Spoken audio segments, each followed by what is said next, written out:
시작. 믿음으로 에녹은 죽음을 보지 않고 옮겨졌으니 하나님이 그를 옮기심으로 다시 보이지 아니하였으니라. 그는 옮겨지기 전에 하나님을 기쁘시게 하는 자라는 증거를 받았느니라. 믿음이 없이는 하나님을 기쁘시게 하지 못하나니 하나님께 나아간 자는 반드시 그가 계신 것과 또한 그가 자기를 찾는 자들에게 상 주시는 이심을 믿어야 할지니라. 아멘. 네. 여러분 주변 분들 한번 이렇게 서로 이렇게 바라보시면서 인사합시다. 인사하세요. 네.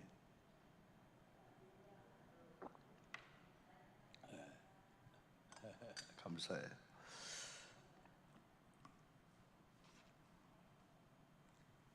요즘은 계속 우리가 이제 언급하듯이 인사를 좀 자주 해야 될 것 같아요. 자주 보는 분들은 또 자주 하고, 또 가끔 보는 분들은 더 또 좀 우리가 이제 살아온 날들이 많이 지나가기 때문에 살아온 날들보다도 일부 예배 나오신 분들 중에는 우리가 살아갈 날이 더 많지 않은 분들이 많이 있을 수가 있어요. 근데 젊은 사람들도 그건 예측할 수가 없어요. 그래서 하루하루 사는 것이 하나님의 은혜면서 우리가 가족들 관계나 서로에게 관계 있는 분들끼리 서로 안녕을 물어주고 서로 인사해주고 말 한마디 더 붙이고 이렇게 해야 되겠다. 왜냐하면 세상이 너무 삭막하고 너무나 아주 복잡하게 이렇게 돌아가는 것 같아요. 사실은 인간의 목적이 행복도 아니고 이 땅에 잘 사는 것도 아닌데 한평생을 사는데 마치 그게 목적인 것처럼 그렇게 살다가 영원한 세계도 제대로 준비하지 못하고 그리고 어떻게 보면은 그 삶의 모든 것들을 우리가 다스리고 누려야 되는데 그거에 힘에 겨워서 본질인 예배 생활, 이런 교회 생활을 제대로 못할 때가 많이 있습니다. 그래서 성도님들이 이건 본질이 아닌 거에 대해서는 우리가 일하지 말라는 건 아닙니다. 직장 생활 충성을 다 해야 되고 사업장 충성을 다 해야 됩니다. 그러나 그게 눌려서 우리 본질인 생명의 상함을 받는다든지 부부관계가 그것 때문에 깨진다든지 아니죠. 여러분, 더 중요한 것은 부부관계고 우리 건강이고 또 생명 신앙생활이니까. 그래서 우리 영적인 사람들은 영적인 이 채널이 있어요. 영적으로 돌아갈 그 질서가 있고 순서가 있는 거예요.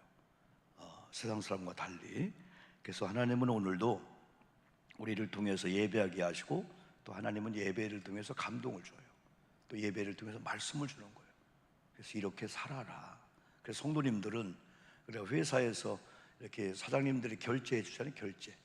부장님들이, 과장님들이 어느 결제로 오면 사인을 해줘요.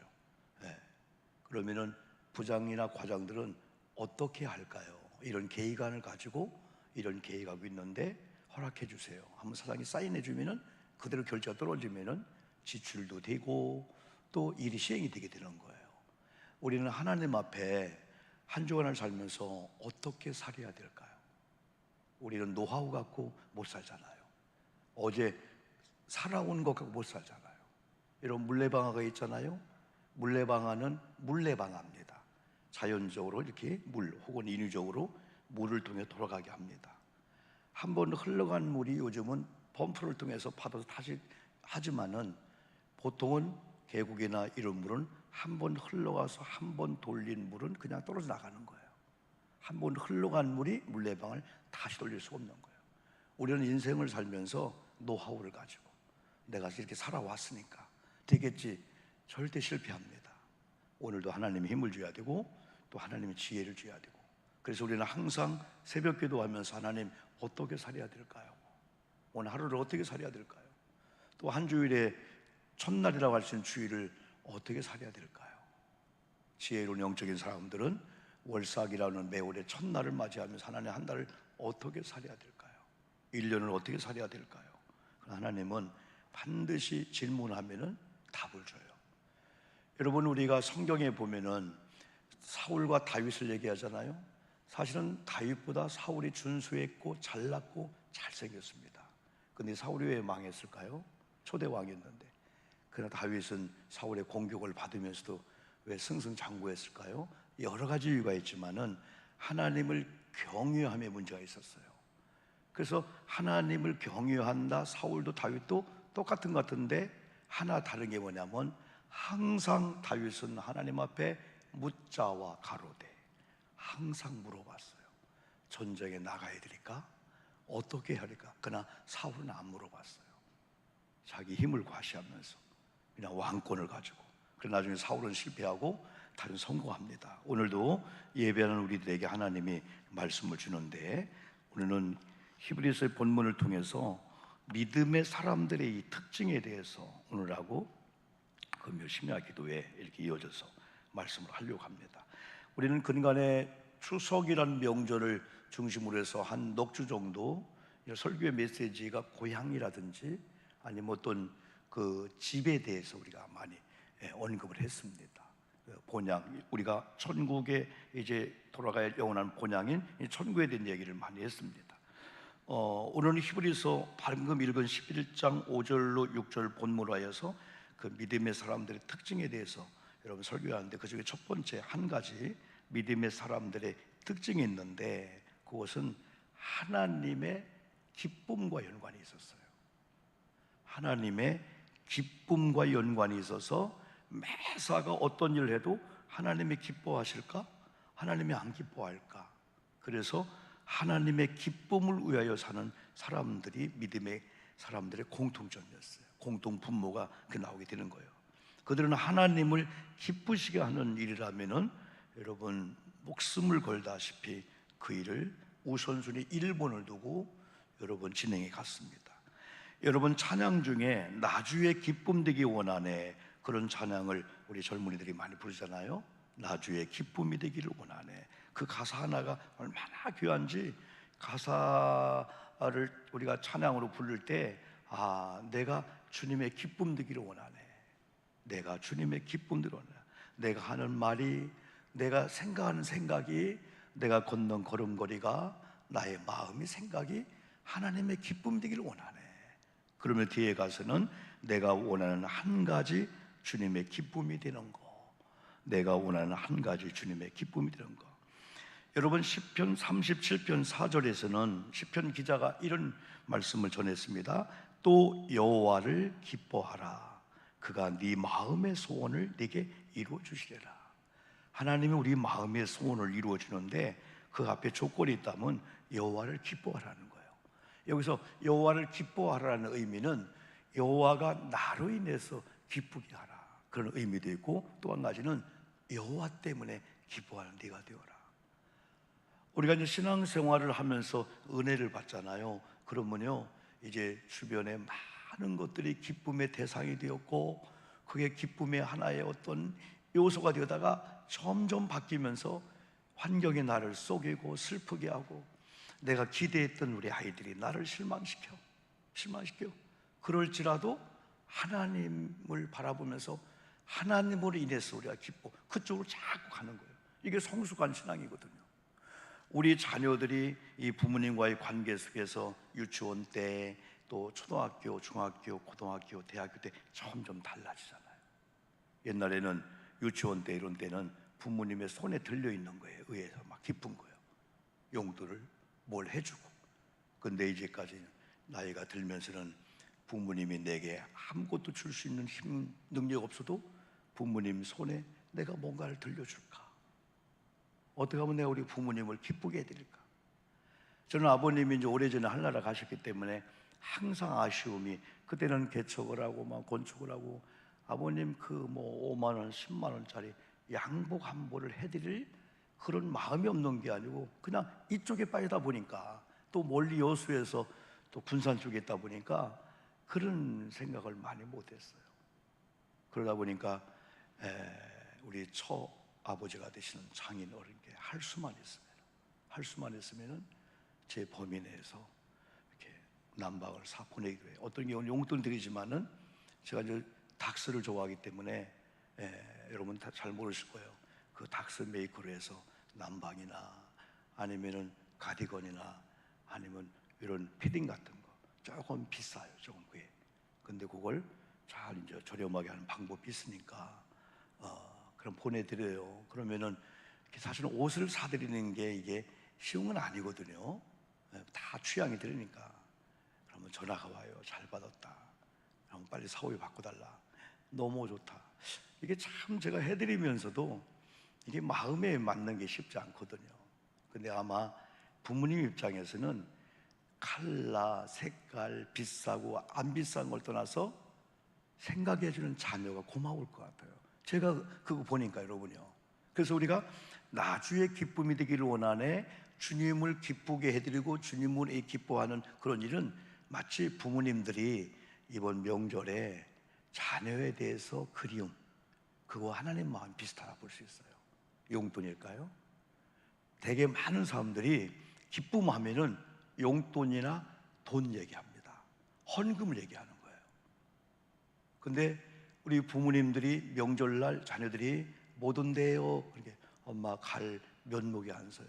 사업장이 어려워서 이번에는 용돈도 못 드리고요. 그때 부모님이 그게 아닌데 나는 넌데 그냥 아픈 상태로 오면은 같이 얘기도 하고 같이 풀기도 하고 또 기도로서 혹은 내가 물질 도와줄 수 있는데 하나님은 똑같은 것 같아요. 헌금? 그건 하나의 그냥 그 결과지 뭐냐면 마음이거든요. 내 마음을 드리고 이 중심을 드리는 거. 그래서 여러분 오늘 본문도 6절 상반절에 믿음이 없이는 하나님을 기쁘시게 못하더니, 여기서 믿음의 사람들의 특징이 하나님을 기쁘게 한다는 거야.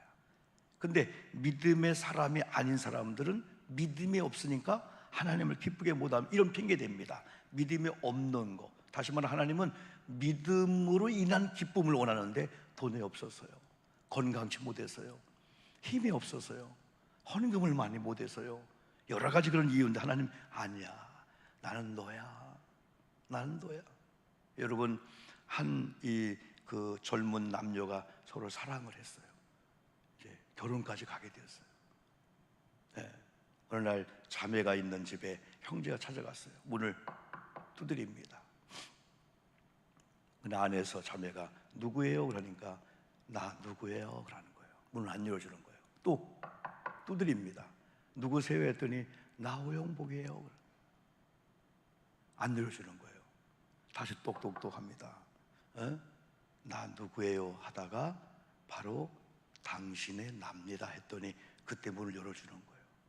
나는 오영복이 아니고 바로 그 결혼할 한 몸이 될 자매의 누구라. 나는 당신입니다. 아마 이 자매에게 있어서는 남편의 어떠한 그 팩트나 이거보다도 당신이 내가 되길, 나는 당신입니다, 이 고백을 듣기를 원했던 것 같아요. 이런 비근한 예 같지만 참 의미가 있잖아요. 요즘 젊은 사람들이 그렇습니까? 아니죠. 당신이 아니죠. 당신에게 있는 어떤 팩트나 뭐 이런 것들이겠죠.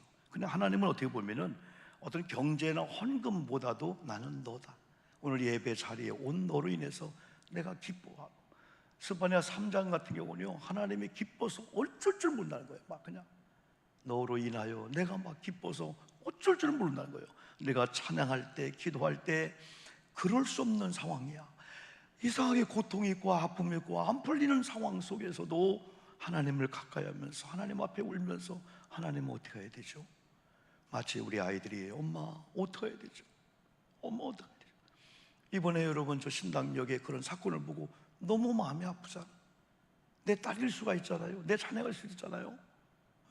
그런 억울한 죽음을 당하는 그런 모습을 볼 때 바로 이 부모님이 원하는 것은 너의 지식도 다른 거 전에 야 네가 살아있는 거, 엄마의 딸의 자리에 있는 거. 어떤 부부가는 게 다 마찬가지 아니겠어요? 어떤 데는 여보 미안해, 힘들고 어려워서 옛날 그 월급에 지금 반도 안 돼. 어지간한 사업장 하는 사람들이요, 한 달에 100만 원에 어떤 것을 갖고 오면 이건 대박을 치는 거래요. 현상 유지도 힘들고요, 오히려 마이너스 되는 상황에 다 사업장들 하고 있다는 거예요.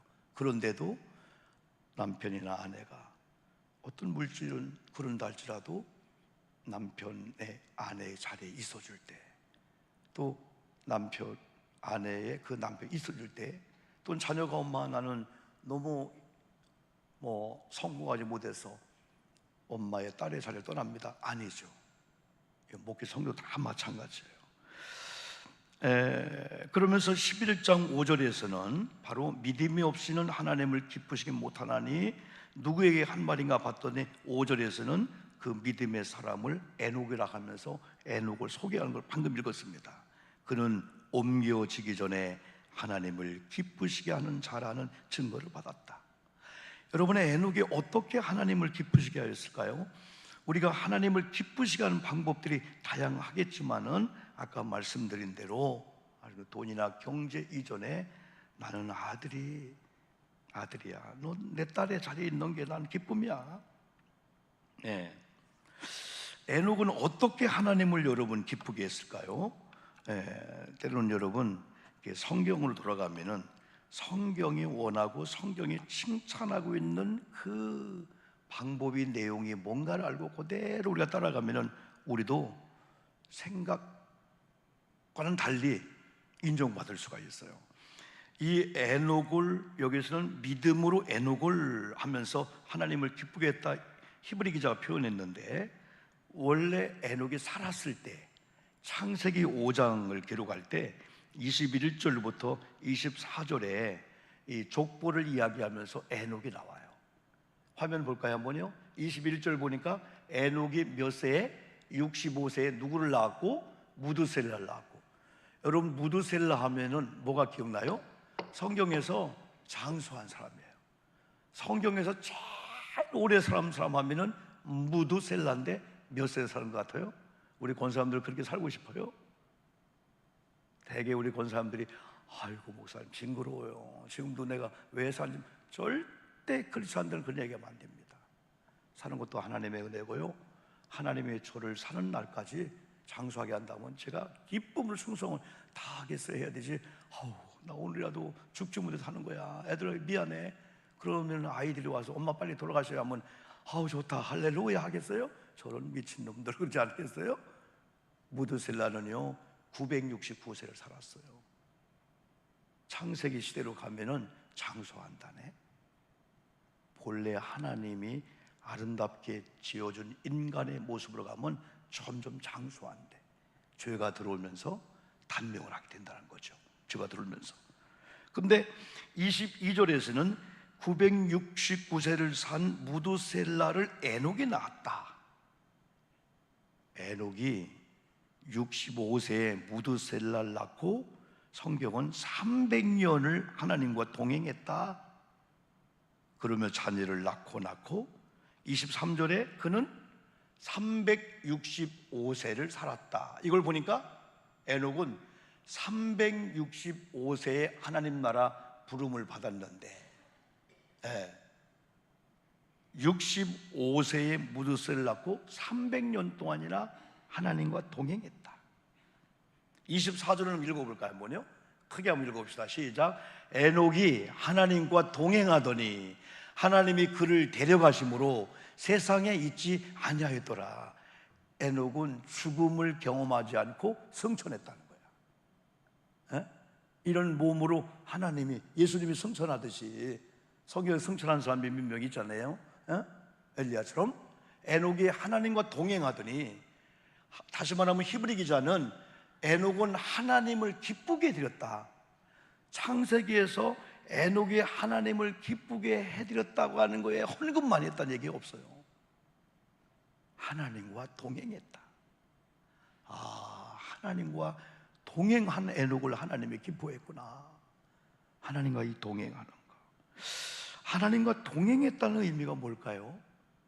한번은 우리가 한번 아내를 생각하고 남편을 생각하고 우리 딸들을 생각할 때 엄마 입장에서 내가 너를 통해서 뭘 기뻐할까? 그걸 한번 생각해 보는 거예요. 한번요. 아까처럼 돈이 없어서요. 엄마 나 사랑 못 하겠어요. 아니야, 너 그게 절대 아니야. 너 나와 함께 해주는 거.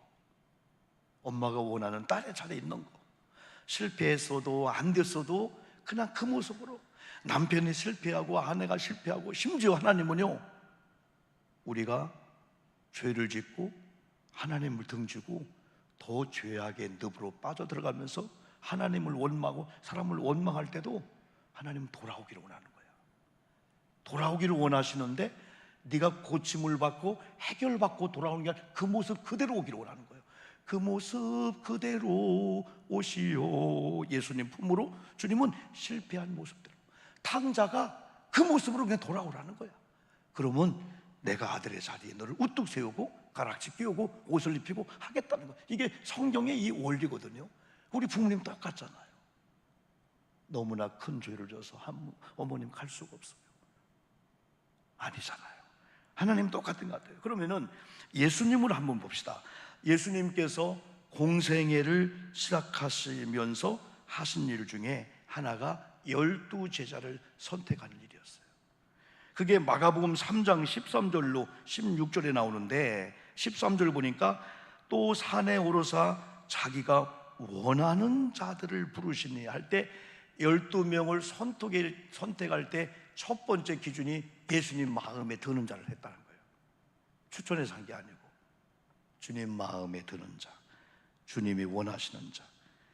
그러면서 14절에 진짜 아름다운 그런 메시지가 나와요. 이에 12를 세우셨는데 이는 이유가 있다면은 자기와 함께 있게 하시고. 여러분, 이게 키포인트야.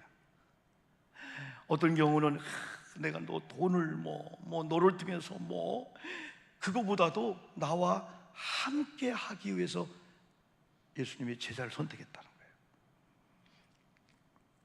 귀신을 내쫓는 권능도 가지게 했다.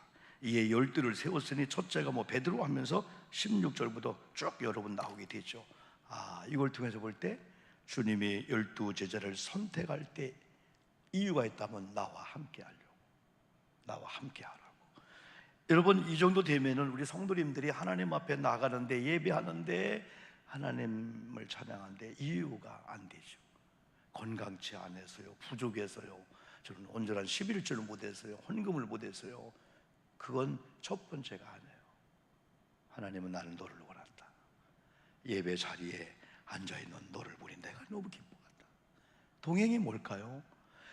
에녹에 있어서 그 동행이 뭘까요? 그러면 여러분에게 동행이 뭘까요? 여러분이 원하는 자녀가 너 나와 함께 동행하고 있다, 나와 함께하고 있다, 뭘 의미할까요?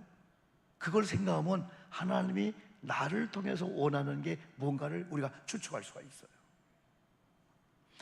예수님은 공생애 3년 6개월을 보내면서 자기와 함께할 12제자가 필요했습니다. 아까 찬송가 324장을 불렀잖아요. 예수님과 동행의 의미를 그 찬송가는 어디든지 주를 따라오려느냐 주님이 질문하고 있어요. 어디든지는 네가 원할 때나 원하지 않을 때나, 네가 원하는 대로 될 때나 원하는 대로 안 될 때나 너는 나를 따라오려느냐, 이걸 동행으로 보는 거예요. 거기가 어딜까요? 때로는 겟세마네 동산까지, 때로는 심판할 자리까지, 죽음의 골고다 언덕의 십자가 자리까지 나와 함께 하려느냐. 그러면 하나님은 부활의 영광의 자리로 인도해서 여전히 그때도 주님과 함께 하도록. 여러분, 주님이 재림할 때까지는 내가 주님과 함께 해야 될 거예요. 그런데 영광스러운 몸으로 재림할 때는 주님이 나와 함께 하도록 영광의 그런 장소로 주님이 인도할 거예요. 우리가 지옥으로 가려고 한다면은, 우리가 여러분 심판의 자리에 가려고 한다면, 아니야, 너는 심판받을 자리가 아니야, 너는 상 받을 자리야. 주님이 그때, 어떻게 보면 또 여러분이 힘들고 어려울 때 주님은 모릅니다 하지 않고 너 나와 함께하고 내가 너와 함께할게. 친구들은 떠나갑니다. 우리가 잘 될 때 있었던 친구들은 우리가 잘못되면 떠나갈 수가 있습니다. 그러나 우리가 힘들고 어려울 때 삶을 포기할 수밖에 없는 지경까지 갈 때 주님은 찾아오셔서 너는 내 사람이야. 아까 여러분 주님을 등지고 떠나갑니다.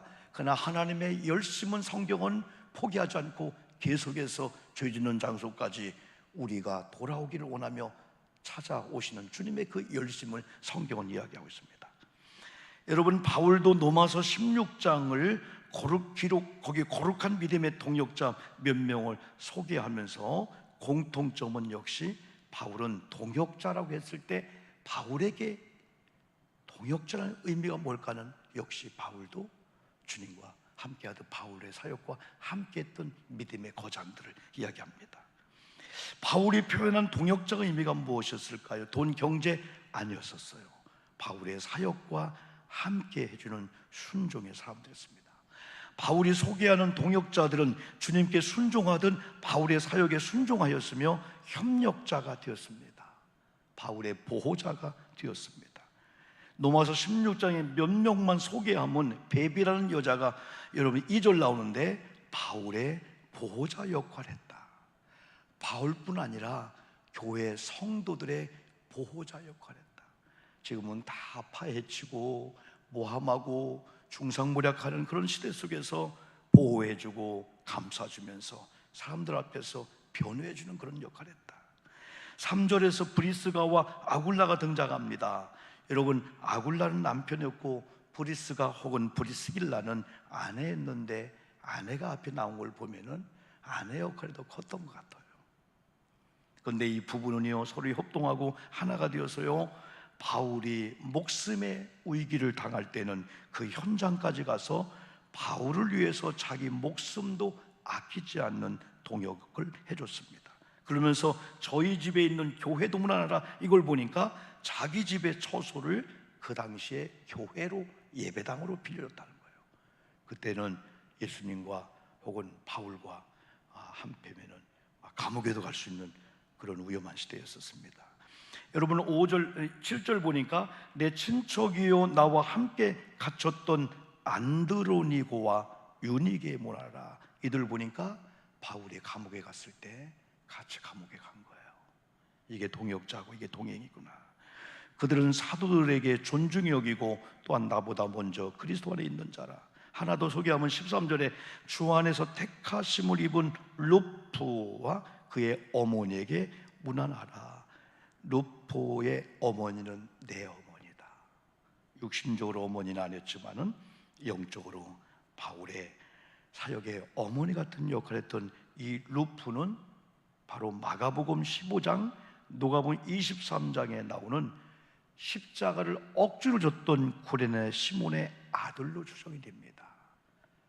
어머니가 진짜 하나님의 인정을 받고 칭찬받고 하나님의 기쁨이 든 그 아들의 그 가정들을 하나님 책임지잖아요.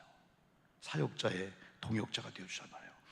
예수님께서 어떤 날 오후에 제자들에게 축복과 상급을 선언합니다. 제자들아, 오늘날 성도들아, 주님과 주님께서 피 흘려 세우신 교회를 위하여 수고한 너희들아, 성도들아 하시면서 상상도 할 수 없는 어마어마한 축복을 말씀하십니다.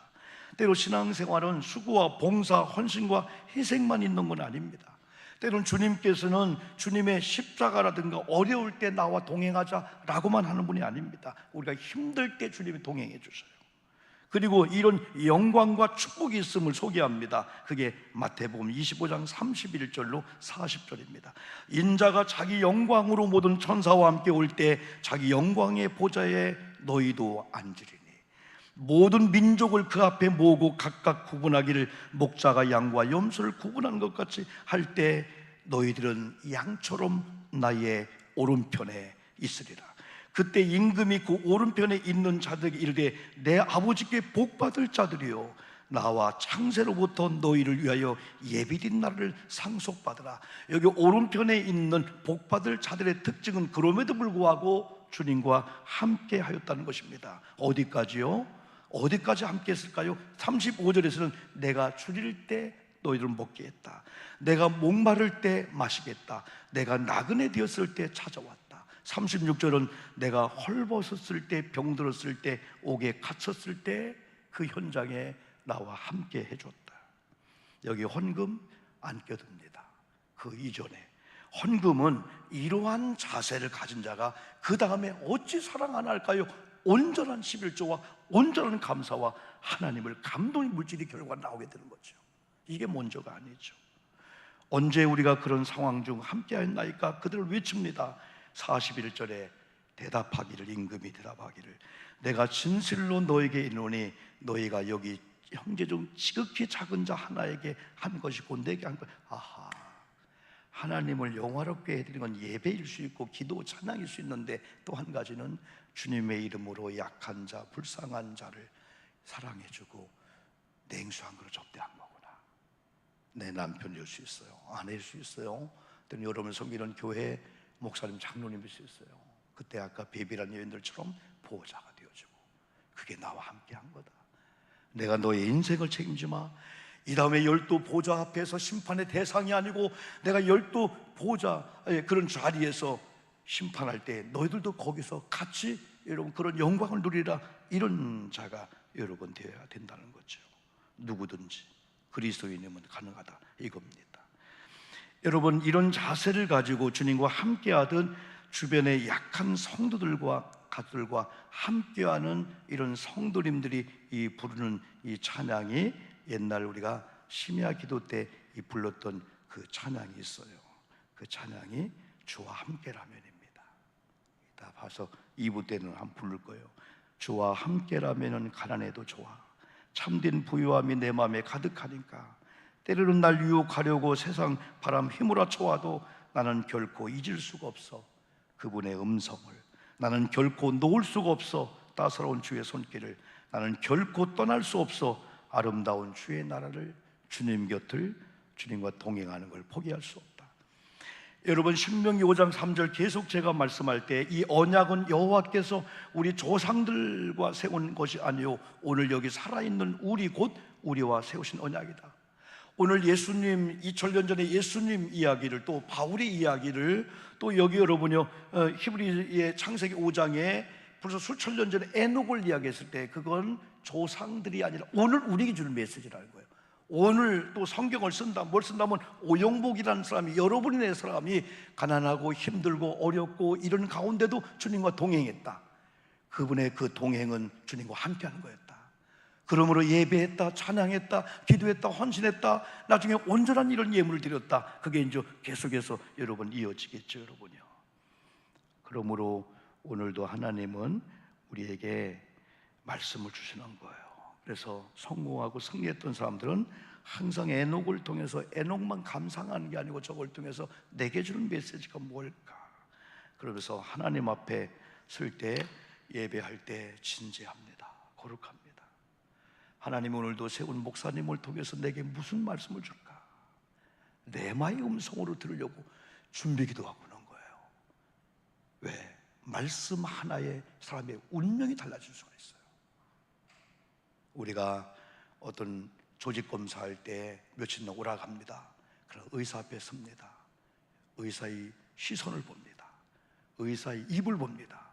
무슨 말이 들릴까? 거기서 휴대폰 볼까요? 거기서 양말을 벗었다 꼈다 할까요? 아니면 옷을 여고 만지고요, 시간 보면서 몇 시에 갈까 그럴까요? 지금 암입니다, 아니면 괜찮습니다, 어떤 의사의 진단이 내올지 모르는 상황 속에서 우리가 귀를 쫑긋하면 듣지 않습니까? 하물며 하나님의 거룩한 백성들이 하나님께서 오목사야 여러분 이름 부르면서 오늘 하루를 이렇게 살아라, 한 주를 이렇게 살아라, 한 달을 이렇게 살아라, 반드시 아까 마태복음의 그 축복의 그런 자리에 널 있게 될 거다 라고 해서 우리는 청종하지 않을까요, 여러분요? 저와 여러분에게 있어서 하나님과 동행은 무엇으로 나타내야 할까요? 이것을 저와 여러분들이 잘 알고 있습니다. 그건 아니야, 바로 그거야, 내가 너에게 원하는 것 바로 이거야 라고 하나님이 하신다면 그게 이게 뭘까요? 어떤 성도님들에게는 예배일 수가 있습니다. 나와 동행하기를 원한다면 예배를 드려다오. 어떤 성도님에게는 이제 예배는 드리는데 예배 자세 좀 바꿔달라. 예배를 전혀 안 드린 얘기는 너 예배만 드려달라, 예배 참석만 해라. 그게 주님과 동행일 수 있어요. 그런데 어떤 경우는 예배 참석하는데 예배 자세가 틀어지는 거야. 시선이 주님과 고정이 안 되는 거예요. 너는 예배 자세 좀 바꿔달라. 어떤 경우는 헌금 좀 하라, 있을 수 있어요. 그리고 어떤 분에는 헌금은 하는데 성경적인 헌금 좀 해달라. 나를 사랑하기 때문에, 나를 경외하기 때문에. 때로는 교회를 더 가까이 하는 것이 어떤 성도에게는 주님과 동행일 수가 있습니다. 또 주님을 사랑하듯 가족들과 함께하는 것, 불쌍한 이웃들과 함께하는 것, 이것이 주님이 원하시는 동행일 수가 있습니다. 주님과의 동행은 막연히 몸만, 포지션만 함께하는 게 아닙니다. 몸은 주님과 함께 하는데 마음은 다른 데 갈 수 있어요.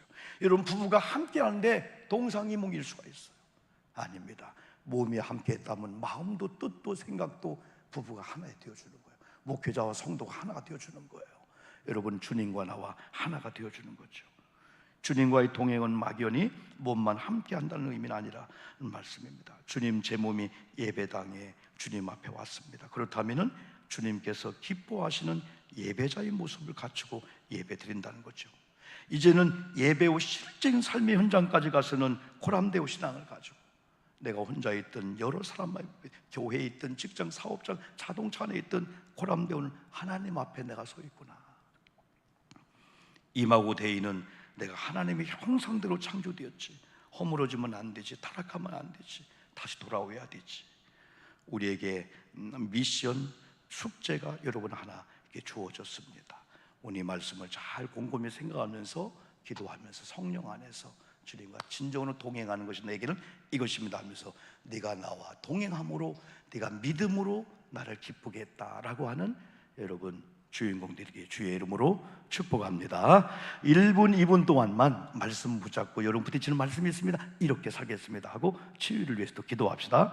하나님 아버지 감사합니다. 오늘도 일부 예배 드리는 우리 성도님들 이제 말씀을 들었습니다. 이 말씀이 내게 주신 하나님의 음성입니다. 듣게 하시고 수정하고 바꾸고 고치고 회개하고 우리가 말씀대로 온전히 살기만 하면은 오늘 우리도 신앙의 주인공이 될 수가 있습니다. 하나님, 내게 있어서 주님과 동행은 무엇을 의미할까요? 너 나와 함께 할 수 있느냐? 나와 동행할 수 있느냐라고 할 때 주님이 원하시는 것이 지금 이대 현실에서 무엇일까요? 그걸 찾아서 주님을 해드리면 주님이 기뻐하십니다. 주님은 우리로 인해서 기뻐하시면 우리 마음의 소원을 이루어준다 말씀했습니다. 하나님, 우리가 안 되는 걸 하려고 하는 것도 중요하지만 어떻게 하면 아버지를 기쁘게 해드리고 아버지가 원하시는 우리의 삶이 될까를 기도하면서 성령님께서 지시하고 알려줄 때 순종하기만 하면 풀어지는 역사가 반드시 있게 될 줄 믿습니다. 일부 예배 나온 우리 교환분들 건강도 우리 생명도 지켜주시옵소서. 우리 마음속에 두려움이나 염려, 근심이 사라지면서 하나님 안에 자유함과 평강이 넘치는 이런 삶을 살게 해 주옵소서. 예수님 이름을 받들어 간절히 기도 올리옵나이다. 아멘. 그럴까요? 주와 함께라면 이거 부르면서 우리 한번 봉헌하는 시간을 갖겠습니다. 반주 되지?